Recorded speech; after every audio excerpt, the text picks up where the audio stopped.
Make your players do some of the work. That's it. That's the secret. It's so simple.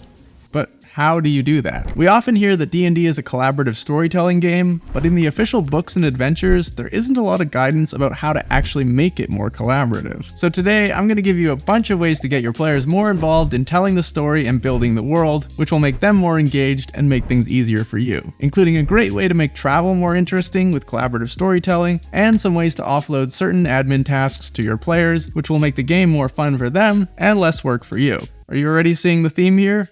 More fun, less work. I'm also going to tell you about a Kickstarter from the sponsor of today's video, James RPG Art, that's live right now. More on that in a bit. Welcome to the table. I'm Kelly, and I'm taking D&D advice from Vanilla Ice. Alright, stop, collaborate and listen. That's right, even Richard Cheese and Vanilla Ice knew the power of collaborative storytelling. There's an idea going around that's perpetuated by many actual plays and D&D shows, and is making your games less fun. The idea is that the DM creates the world and the players play in it. But that puts all the burden on the DM and robs the players of one of the aspects that makes TTRPGs really fun: world building. Collaborative storytelling is one of the most effective ways to increase engagement at the table. Your players are going to be much more invested in the world if they've had a hand in creating it. In the adventure I wrote to go along with my paper terrain arena build, I wrote a section with prompts for your players to build out a shared backstory together at the table. The idea was to give the players some shared history that they could use to roleplay together. Running that session 0 and building out their characters and their past adventures together turned into one of the most fun sessions I've played in a while. But how you go about it is really important, because depending on your players, you might just be met with blank stares when you ask them to make stuff up on the spot. By using guided questions and starting slowly, you can ease them into having some freedom. If they're doing well, then you can give them some more slack, and maybe eventually even let them off leash completely. And yes, I am using a dog analogy because just like with dogs, your players need to earn their freedom with good behavior. And you need to train them by positively reinforcing their good behavior with small treats like chocolate coins. Or you can fit them with shock collars depending on what they're into. Before we talk about handing off some DM admin tasks to your players, which will keep them engaged between combat turns, let's talk about how exactly to dip your toes into the warm waters of collaborative storytelling.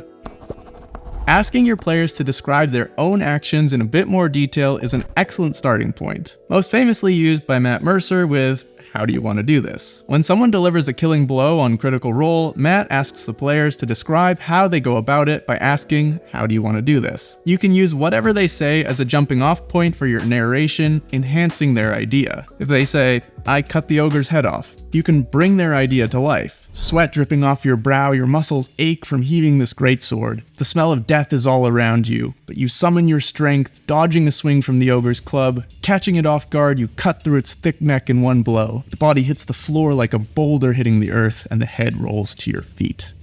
You can start with the killing blow, but you can take this further by asking your players to describe what it looks like when they take any action. What does it look like when you cast Firebolt? What does your spiritual weapon look like? What does the hilt of your greatsword look like? Having the players describe details about their characters is a safe starting point because it's something they're already used to. They created their character in the first place. But inviting them to add these little details at the table will give each player a moment in the spotlight while also making these characters really come to life in front of everyone's eyes. It'll also give the other players opportunities to roleplay with that player. If that player says the pommel on their sword has a lion figurehead, the other players can ask what the significance of that is when they're sitting around the campfire later in the session. Once you and your players start to feel comfortable with this dance, where they create some details about their characters and you bring them to life, then you can start to expand and prompt them to create details outside of their characters. Before we go over an easy way to solve one of the most common questions I get asked, how do you make travel more interesting? I want to go over a great way to kickstart your players' imaginations if they have trouble coming up with details on the spot,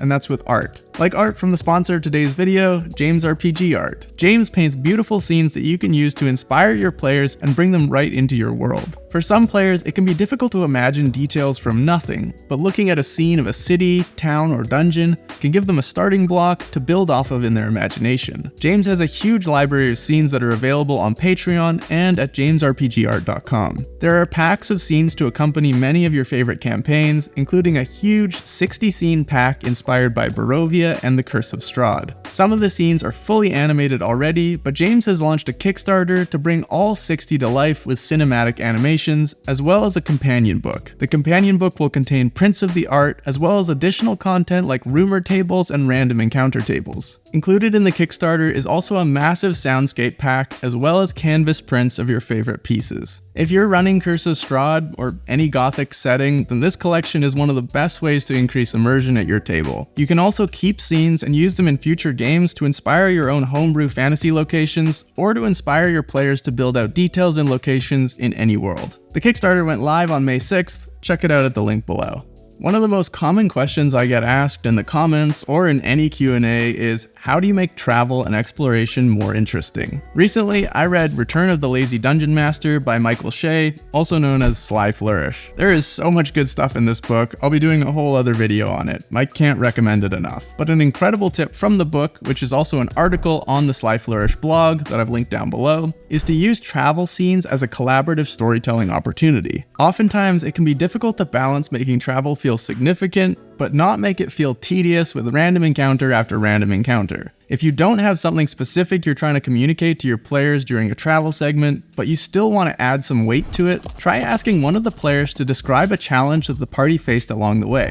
If they seem hesitant, you can tell them above game that they won't be punished for coming up with a challenge, and it'll be resolved through narration, not combat and dice rolls. Take it easy, kid. I just want to talk to you. I find that some players are afraid of messing up or getting the party into trouble, so they shy away from jumping in. It can be helpful to create that safety net by explicitly telling them they're not going to have to use resources to get out of whatever this challenge will be. Even if the details that the players come up with don't exactly fit the world or region, try to bring their idea to life instead of shutting it down. The world is full of enticing mysteries, and if something is strange and doesn't quite fit, that can serve as a great plot hook that you can use later. Maybe your players will be intrigued by why there are draconic runes so far south, and they'll come back later and investigate. Once one of the players has laid out the challenge, ask another player to describe how the party overcame it. You can go around the table asking each of the players some guiding questions, like were there any close calls, any points where you didn't think you'd make it, what was something unexpected that happened, why do you think this person, place, or thing was here? If at any point a player describes the actions of another character, you can quickly jump in and ask that player if they feel that's true to their character, and if not, to describe something else that their character did instead. That can help keep the story flowing, but can also make sure the players don't feel like someone else is taking control away from their character.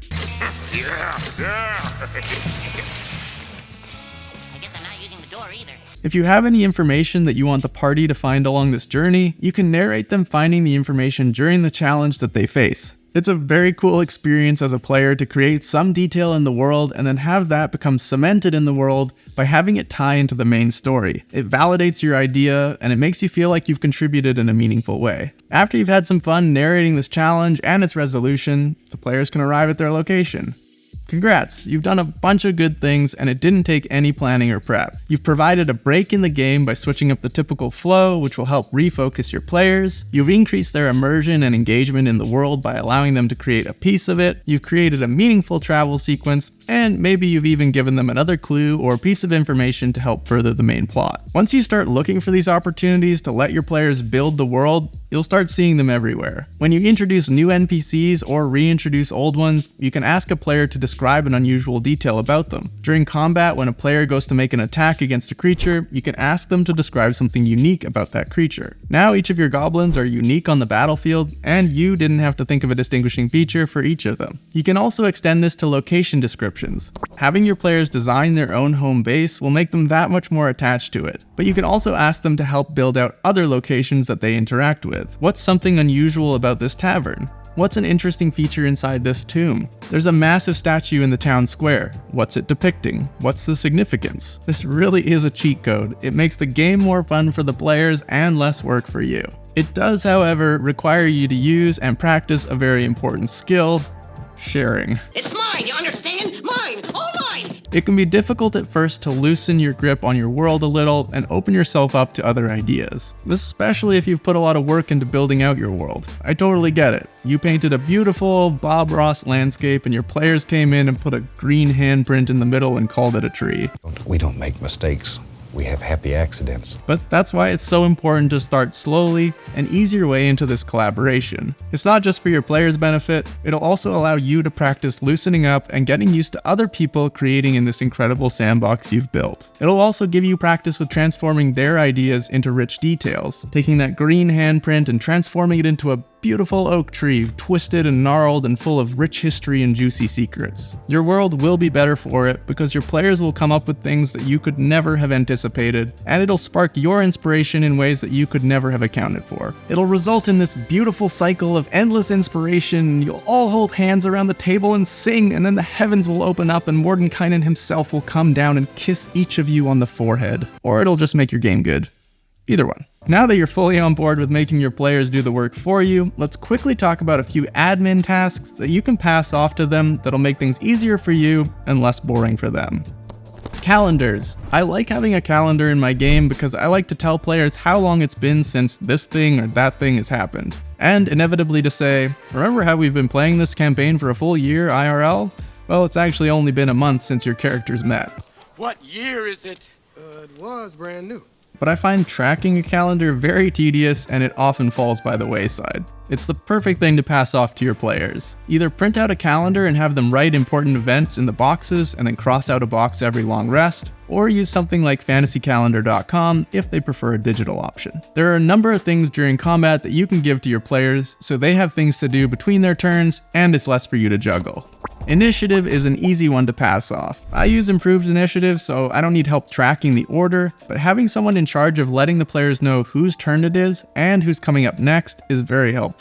If you're not using something like improved initiative, then you can also have your players track monster HP. Just assign 1 or 2 monsters to each player and let them know when they get hit. This does give them a tactical advantage, but it also frees you up to be more strategic with your monsters, so I think it balances out. This next one won't be good for every player, especially those who are already overwhelmed by their own character sheet, but for more experienced players, you can give them control over any allied NPCs. Giving the party some allies for a fight can be a fun way to spice up the encounter, and it can also give your players a chance to play someone new with interesting new abilities. It can scratch that mid-campaign itch that some players feel where they get bored of their class and they want to try something new.